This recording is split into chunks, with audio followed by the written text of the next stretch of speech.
For 2 years I've had Sekiro in my Steam library, collecting virtual dust for an unspecified amount of time, possibly never even seeing the light of day. But about 3 months ago I bought a new PC, and with that came a new determination. I've been bugging a friend about him not being able to beat Sekiro for at least a few years now.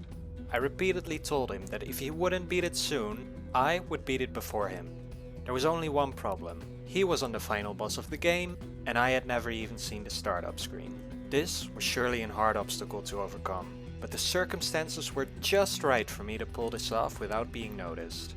In February of this year, a certain game was released that took the entire gaming community by storm, and of course my friend would also be playing it.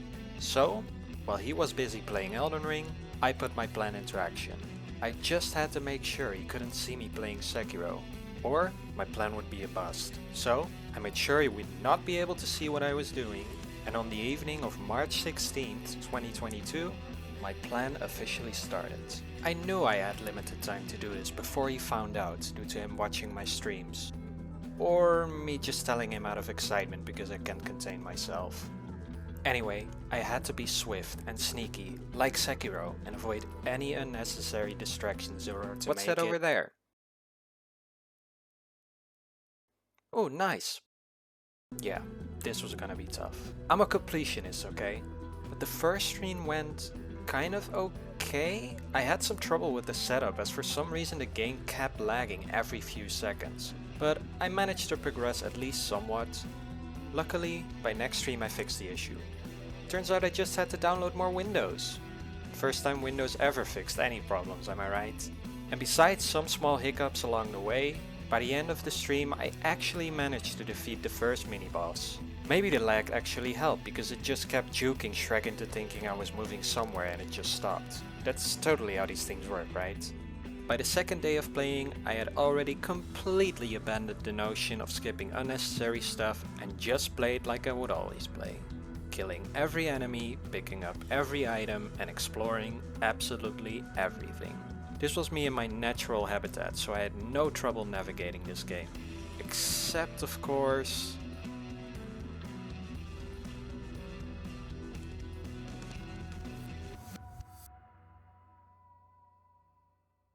I'd like to say that the absolute highlight of the beginning area was my inability to crouch under a rock. I had a long way to go back then. But I did manage to gradually make my way past several mini-bosses until I eventually reached... This was the first official boss of Sekiro, and it would test my ability to parry and counter to the fullest. I mean, luckily I didn't have to make use of any sound cues. With a few attempts behind my belt, I managed to beat it. Yes! Only later I found out I would have had a much easier time if I found the merchant that sells the firecrackers. But you know, shurikens were fine, I guess. But with this boss defeated, I turned my gaze to the Hirata estate, where I spent over an hour trying to beat the alcoholism out of a boss, because I had to kill the ads before I started focusing on the actual mini-boss. But finally beating him after losing a dear comrade, I went inside to confront the next boss. I did have a horrifying experience before that, but it was nothing compared to what was about to come. Because right after this, I began trying to beat Lady Butterfly. Now, I'm quite stubborn. If I start a challenge, there's a good chance I won't give up until I've overcome it. By this time in the game, I'm still quite low level, so a logical person would say, you know, I will save this until later, until I've become stronger or better at the game and then I'll beat her. Not me though.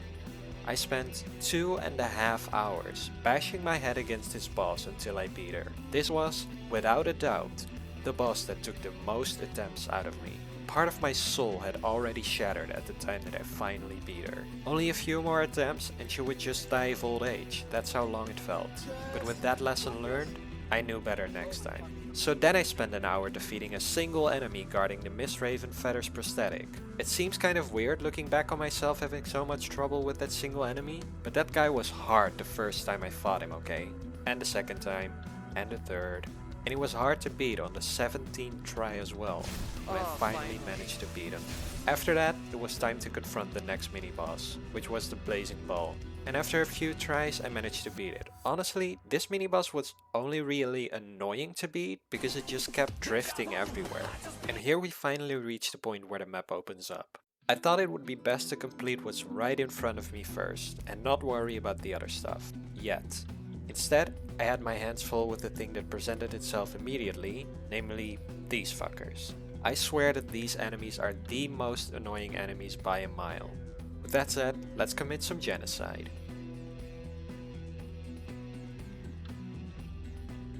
Eventually, bruised and battered, I made it into the castle. Now it was a matter of making my way up silently, without being seen and without creating a fuss. Or we do what I did.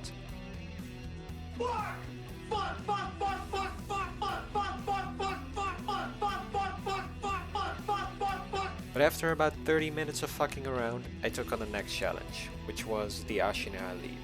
He was hard. I had to look up how to fight him, because I would constantly go down to this weird double slash. But after a countless amount of tries, I was able to rise up to the challenge and beat him. And with that, the next boss was accessible. I knew it was going to be insanely hard, but with enough tries, I could overcome this challenge as well. Wait, where's he going? Yeah, so instead of fighting the boss, I just fucked right off and went somewhere else.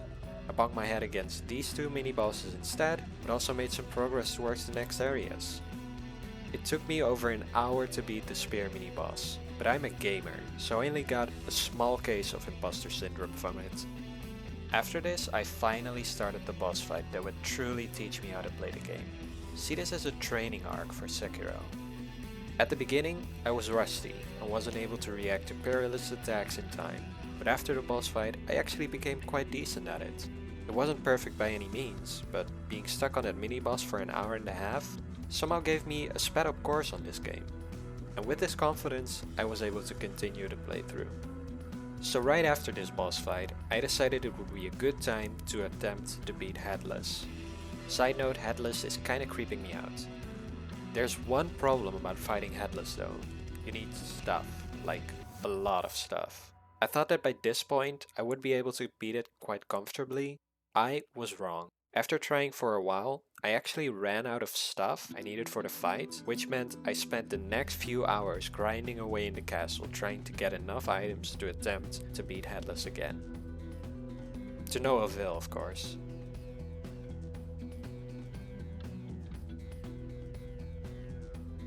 So, I walked away from the fight and instead made my way to Senpo Temple, where I would be able to acquire the Mortal Blade. And after beating the Armored Knight... Wait, what? Okay. So, after beating the Armored Knight... What? After beating the Armored Knight... Thank you. I encountered 3 Scrawlers, which are disgusting and creep me out. Anyway, I eventually managed to reach the main hall. I explored the BDSM section of the temple, where I encountered a number of these kinky people. Dealing with them was quite easy actually. Nothing a bunch of L1 spam can't fix. By this point, my sightseeing at the temple was over, so I opted to instead visit Mibu village. I've heard amazing stories about it, but first I had to deal with this fellow, or lady. Anyway, I needed them gone. They were a pain, but luckily they didn't punish any posture breaks, so I could deal with them in a relatively okay-ish way. Right before Mibu village though, I had to deal with the strongest boss in the game. I'm talking insane attack patterns, high posture, small windows of opportunity. And it's dead. But I'm telling you, if it got an attack off, it'd be a one-shot. Entering Mibu village, I encountered one of these again, and I talked with some of the locals about everyday life. I found out Mibu village wasn't at all what it was said to be in the adverts, so I left. I made my way to a cold valley, where I was tested on my dodging skills, and I also found Sea-Dog VA's birthplace. Bit of a sketchy place to grow up in, but you know, let's not make any assumptions. After that, I went back to Senpo Temple, where I requested an audience with the highest of apes, Monkey with Glasses. It didn't work. They tried to kill me and ran away from me, so I had no choice but to do it the hard way.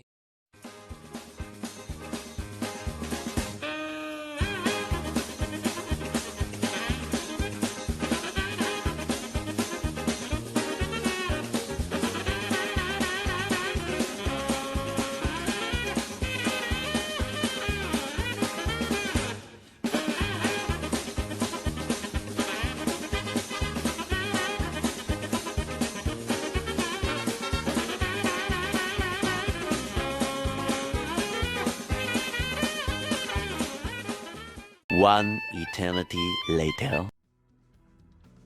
I honestly have no clue what I should have done. After getting all of them, I finally got access to the thing I came from, the Hemorrhoid Blade. With this awesome blade of legends in hand, I was now able to beat the next bosses. First off, Corrupted Monk.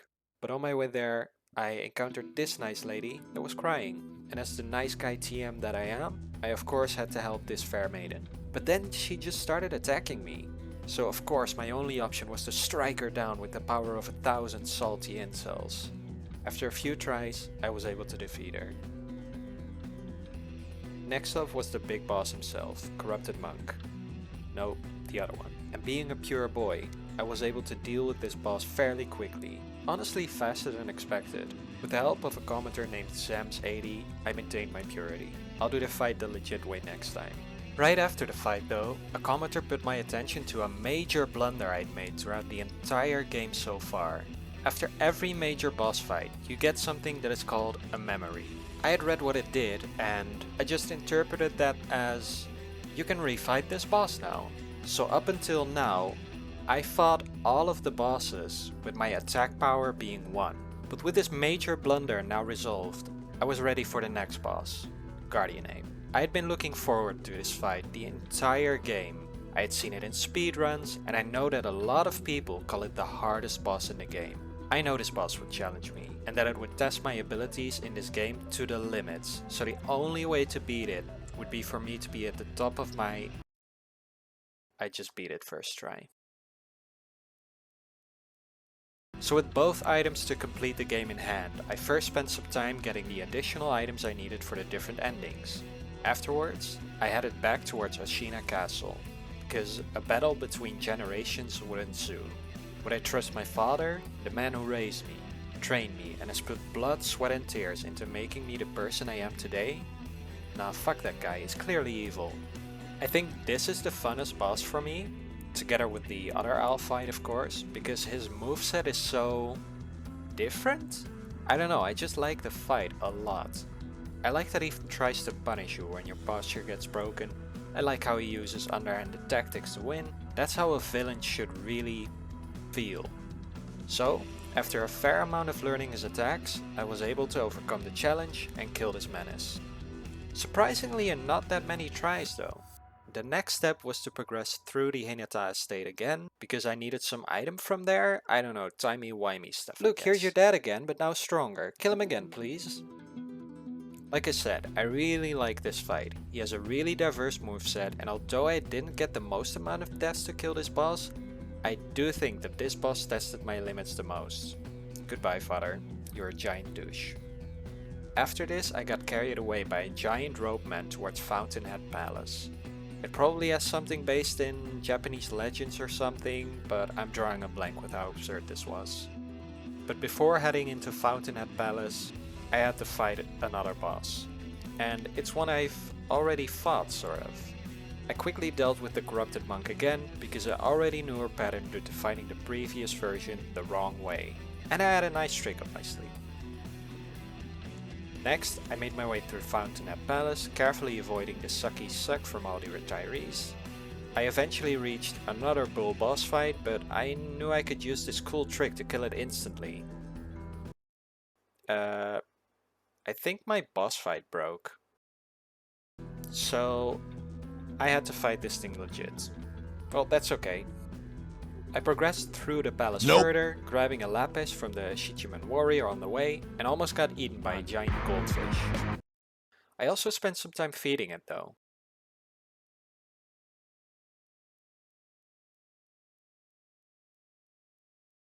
I then fought 2 monkeys at the same time, killed all living things in the lake in Fountainhead Palace, and then fed the giant fish again.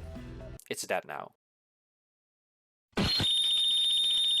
I also fought some additional mini-bosses, gotta get that 100%. Most notably my rival, the Headless. First try this time. Now I was ready to beat the next boss. It was a dragon. Mythologically speaking, dragons are really strong, so the fight should be really difficult. Or, this boss was just reduced to a gimmick fight and it should be no issue at all. So yeah, quite easy. Totally didn't die or anything. With that done, I had to go back to Ashina Castle for a whopping third time to save everyone, because an attack on the castle was going on. These people can't do anything without me protecting them. How incompetent could you be as a form of government? So I unlocked the best grinding spot in the game by doing so. It gives a lot of XP per run, and it also gives a hefty amount of gold, plus some items that you can sell or use for prosthetics. Oh yeah, I also defeated this boy by hitting it right in the dick a bunch of times. It was like fighting my built-up frustration with this game. Really cool boss, however, I think a lot of people will have missed it because it's optional and quite far out there. Even I would have missed it if I didn't read the wiki. And with this boss down, I started grinding to complete everything I wanted in this run of the game. After a few more hours of grinding, I was ready to face the final boss of the game. Do you guys think I will be able to beat this game today? My audience didn't think I could beat it, but I was willing to try anyway. Here I have to intervene and give some context. Right before starting this fight, I asked my friend who was still stuck at the final boss to watch my stream. I didn't want to just beat the final boss, I wanted him to know I did it. And so with a few messages, I managed to pull him into my stream for these few moments of euphoria for me. I'll just show a small compilation of this last boss fight and my reaction after it. First try. Maybe.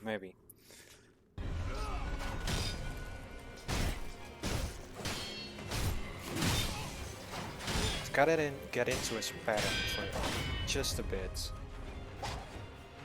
It's been quite a while since I've actually fought him. Is he only capable of doing thrusts? Nope, that's a sweep.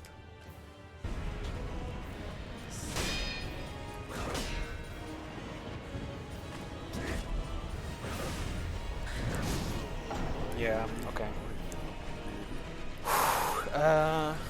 Well, at least I learned his pattern a bit.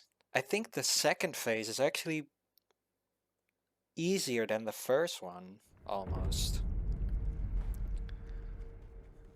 It's very weird. And just like that, I've lost 129,000 sen.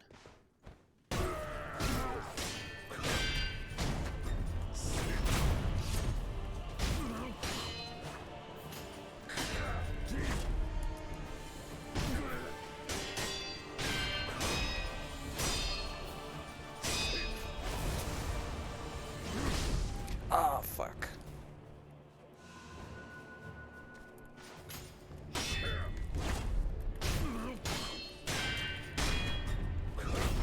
That's it, first phase down, okay. It's not like those feathers are distracting me or anything. Totally not the case.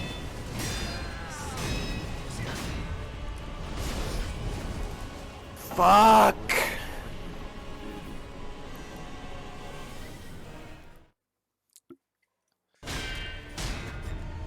Come on. Okay.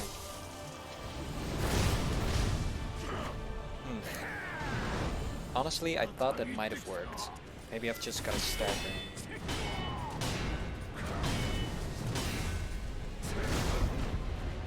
I did dodge into him though.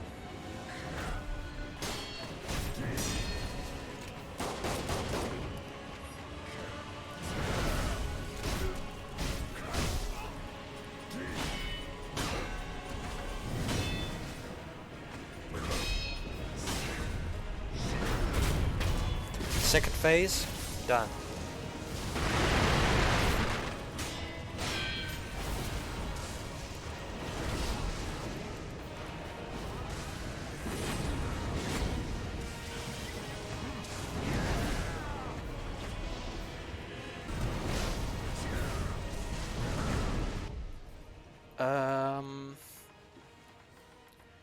Do I want to do that? I have 4 of those. I have 6. Yeah, I'm gonna do it. Fully restores and cures.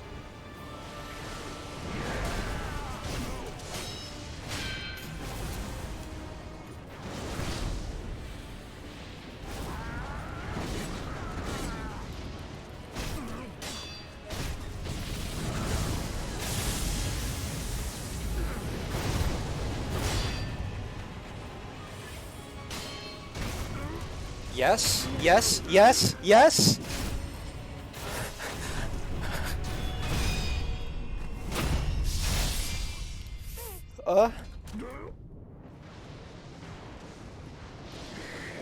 Did it?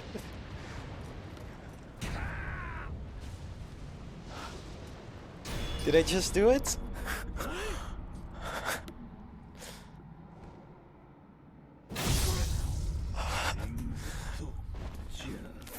Fuck yes!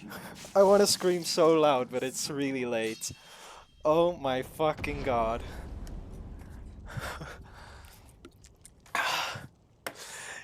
Yes!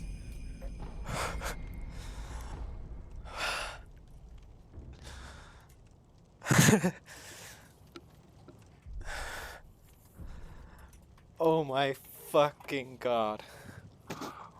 Oh.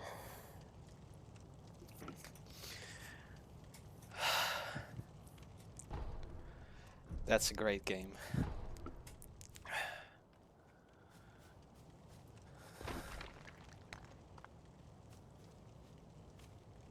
Pog, I guess. So after this fight, I finally beat Sekiro. It's a great game, and I'd recommend anyone looking for a challenging game to play it. As some of the boss fights, such as Owl, were some of my favorite boss fights in any Souls-like game. With the first ending complete, I now had to progress through the game a few more times to get all of the endings, and to upgrade all of the prosthetics to the max. Or I could just reset my game a few times to unlock 3 of the endings within 10 minutes of each other. I still had to do 2 more playthroughs though. So in my second playthrough, I progressed through the game pretty fast, with the most notable points being me doing the Corrupted Monk legit this time, getting some Lapis real quick, and me spending significantly more time on the final boss in the second playthrough, to the point that I actually had to practice it first. Oh, I also tried to do bull skip, but didn't manage to do so after a measly 5 minutes of trying. But after upgrading all prosthetics, the only thing standing in my way between me and 100% completion was one extra ending. So in my third playthrough, I actually managed to pull off bull skip. I must have tried it for at least an hour, and while practicing I managed to do it a whopping 4 times. I quickly made my way through the game again, and now went the evil route, where I'm just a D&D murder hobo. I think that the final boss in the longer route is harder, but I also think that Emma is harder than Genichiro. Maybe it's just because I had fought Genichiro before, but Emma felt more difficult to me as a pre-final boss fight. So I spent some time learning their patterns, getting better at the fight, and after a little bit less than an hour, I managed to beat this final boss as well. And with that, I officially completed Sekiro. So yeah, what can I say? Sekiro is an amazing game, I really liked it. I really like that it sort of has its own identity as a Soulsborne game by introducing this parry mechanic, which I had to learn from scratch. It had been quite a while since I last played a Soulsborne game, but now I'm interested in playing the others as well, because so far I only played Dark Souls 3, and not even the DLC. My favorite boss in this game is probably the jacked up owl fight, the one in the Hirata estate, and the thing I like most of all is that I completed it before my friend did. And with that said, I hope you enjoyed this video. Let me know if I should do something like this more often, because it took a lot out of me writing this. Then again, I'm super lazy, so I could have probably done this a little faster if I didn't procrastinate it constantly. I really enjoyed playing the game though, and I'll definitely play more games on my Twitch channel in the future, so look out for that if you want to talk or anything. But that's it for me, see you later, and the next stop is Elden Ring.